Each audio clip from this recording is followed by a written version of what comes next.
इससे पहले हम इन्वेस्टमेंट की अमेजिंग स्ट्रैटेजीज को सीखें। आई होप ये पॉइंट सबको क्लियर है कि 1, हमें कम से कम अपनी सैलरी का 20% सेव करना है, जिसे हम आरडी या एफडी में गवर्नमेंट बैंक्स में सेव करते हैं, ताकि हमें बुरे वक्त में किसी के सामने हाथ ना फैलाने पड़े।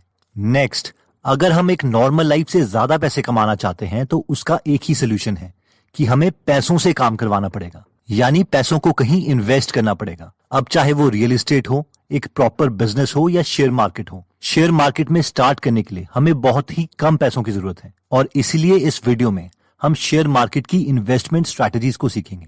शेयर मार्केट इसीलिए भी अच्छा है क्योंकि अगर हमें ये स्किल आ जाती है तो हम किसी और के बिजनेस के टुकड़े को खरीद सकते हैं, उनके शेयर्स लेके। और एक बार जब हम शेयर्स खरीद लेते हैं उसके बाद उस बिजनेस में वो बिजनेसमैन काम करेगा। जस्ट इमेजिन, हम एक बार शेयर्स खरीदते हैं और उसके बाद वो हमारी पैसिव इनकम बन जाती है। अब ऑब्वियसली हर किसी के पास ये स्किल नहीं है, लेकिन आज की इस वीडियो में हम इसी स्किल से कुछ प्रिंसिपल सीखेंगे।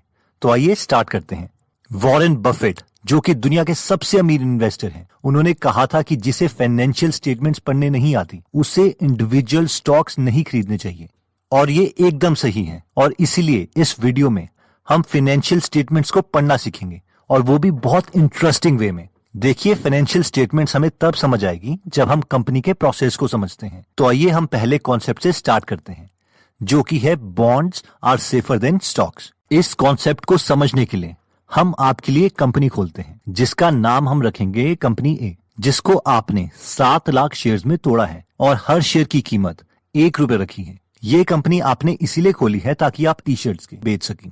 अब आप जब इस बिजनेस की कैलकुलेशंस करते हैं तो आपको पता चलता है कि इस बिजनेस के लिए स्टार्टिंग में आपको 10 लाख रुपए चाहिए। अब क्योंकि आप समझदार हैं, इसलिए आप सोचते हैं कि इस बिजनेस में सारे पैसे मैं खुद के क्यों इन्वेस्ट करूं। आप कंपनी ए में सिर्फ 5 लाख रुपए इन्वेस्ट करते हैं और 5 लाख शेयर्स के ओनर बन जाते हैं। लेकिन बाकी के 5 लाख रुपए कहां से आएंगे? आप अपने 2 दोस्तों से बात करते हैं और वो दोनों दोस्त आपको पैसे देने के लिए राजी हो जाते हैं। आपका पहला फ्रेंड राम आपको 3 लाख रुपए देता है, जिसके बदले उसे आपकी कंपनी से 3 लाख का बॉन्ड सर्टिफिकेट चाहिए। अब आप बोलेंगे, ये बॉन्ड सर्टिफिकेट क्या है? बॉन्ड बेसिकली एक सर्टिफिकेट है जिसमें लिखा हुआ है कि आप अपने दोस्त को 3 लाख रुपए वापस करेंगे विद इंटरेस्ट, जस्ट एक लोन की तरह जो आपने बैंक के बजाय अपने दोस्त से लिया है। और इसके बाद आपका दूसरा दोस्त शाम भी आपको 2 लाख रुपए देने के लिए राजी हो जाता है, लेकिन इस 2 लाख रुपए के बदले उसे आपकी कंपनी में 2 लाख शेयर्स चाहिए ₹1 के हिसाब से, यानी आप उसे अपनी कंपनी में 2 लाख की इक्विटी देंगे। तो अब हम आपकी कंपनी ए की बैलेंस शीट बनाते हैं। तो एक कंपनी की बैलेंस शीट में बेसिकली 2 चीजें होती हैं,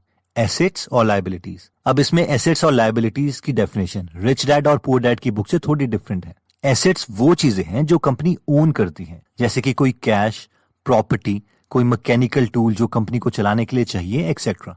जबकि लायबिलिटीज वो चीजें हैं जो कंपनी को किसी को देनी है, फॉर एग्जाम्पल बैंक लोन या बॉन्ड्स की फॉर्म में लिया हुआ लोन, या फिर इक्विटी से कलेक्ट हुआ पैसा जो कि शेयर होल्डर्स को वापस देना है। तो आपकी कंपनी ए की बैलेंस शीट कुछ इस तरीके से दिखाई देगी, जिसमें लेफ्ट साइड में आएगा एसेट्स और राइट साइड में आएगा लायबिलिटी। आपके पास एसेट्स हैं सिर्फ 10 लाख रुपए की टी शर्ट्स के, क्योंकि आपने अपना सारा पैसा इसी में इन्वेस्ट कर दिया। जो 5 लाख रुपए आपने खुद इन्वेस्ट करे थे, 3 लाख रुपए जो आपके फ्रेंड राम ने दिए थे और 2 लाख रुपए जो आपके फ्रेंड श्याम ने दिए थे।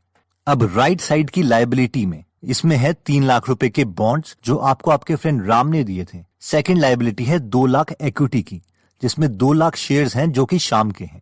और थर्ड लायबिलिटी जो कंपनी के ऊपर है वो है आपकी, जो कि है 5 लाख शेयर की, क्योंकि 5 लाख आपने भी कंपनी को दिए हैं।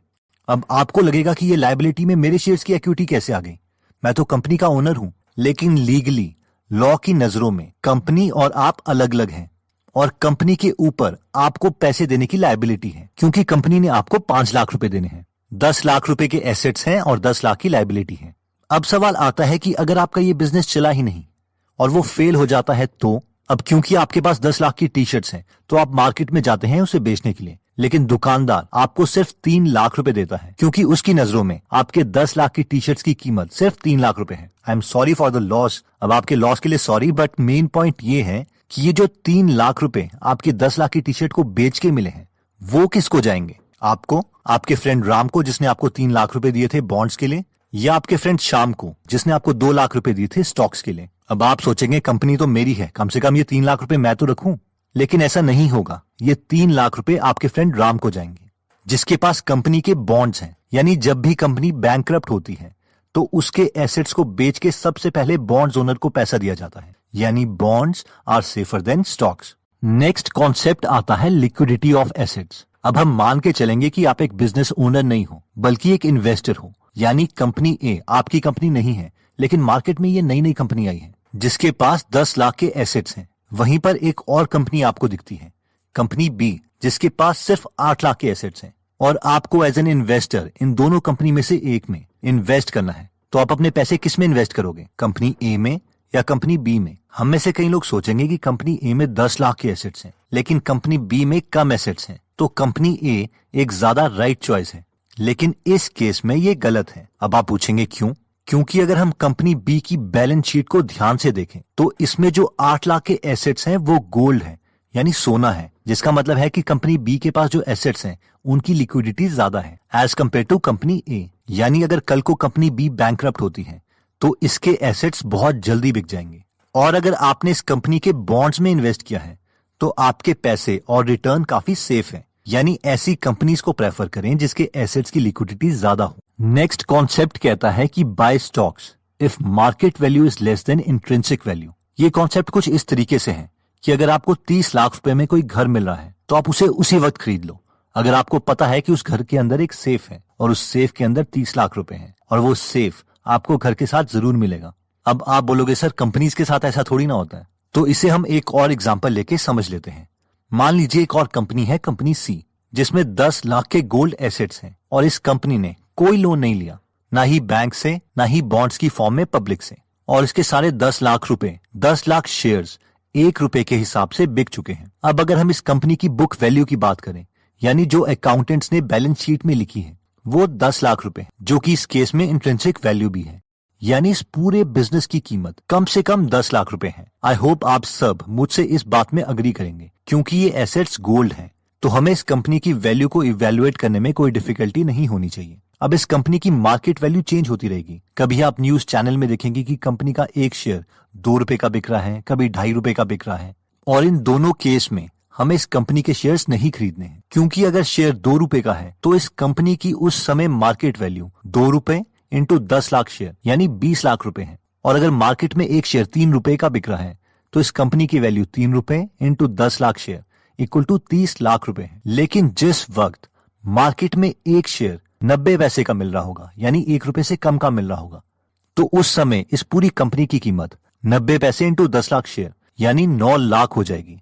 यानी इस समय हमें मार्केट ये कंपनी इसकी असली वैल्यू से सस्ते में मिल रही है और इस समय हमें ये कंपनी खरीद लेनी चाहिए। अब हो सकता है कि हमारे पास 9 लाख रुपए ना हो इस पूरी कंपनी को खरीदने के लिए, लेकिन अपनी पॉकेट के अकॉर्डिंग हम इसके मैक्सिमम शेयर्स खरीद सकते हैं, क्योंकि हमें पता है कि हमारा प्रिंसिपल सेफ है। इसे Warren Buffett margin of safety भी बोलते हैं, यानी कंपनी को हमेशा उसकी रियल वैल्यू से सस्ते में खरीदो और अपने प्रिंसिपल को रिस्क में मत डालो, क्योंकि अगर एक बार प्रिंसिपल चला गया तो कंपाउंडिंग का जादू कभी काम नहीं करेगा। अब आप बोलेंगे सर ये एग्जांपल्स तो आप खुद बना के बोल रहे हैं, ऐसी अपॉर्चुनिटी मार्केट में थोड़ी ना मिलती है। लेकिन ऐसी अपॉर्चुनिटीज हर वक्त मार्केट में मिलती रहती हैं, लेकिन हमें हर वक्त कंपनीज के फाइनेंशियल स्टेटमेंट्स को एनालाइज करते रहना पड़ेगा और उसकी ट्रू वैल्यू हमें पता होनी चाहिए। फॉर एग्जाम्पल 2001 में एनर्जी कंपनी के स्टॉक सस्ते हो गए थे, सबको लगा मार्केट में डिप्रेशन है। उस समय एक ड्रिलिंग कंपनी थी जिसका नाम था पैटरसन यूटीआई एनर्जी, जिसका शेयर का प्राइस उसकी टोटल इक्विपमेंट की मार्केट वैल्यू से भी सस्ता मिल रहा था।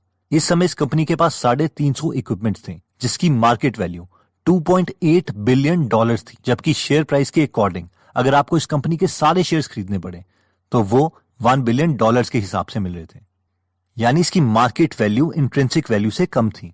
अगर ये कंपनी पूरे तरीके से फेल भी हो जाती तो भी इन्वेस्टर्स का पैसा नहीं डूबता, और ऐसा ही हुआ।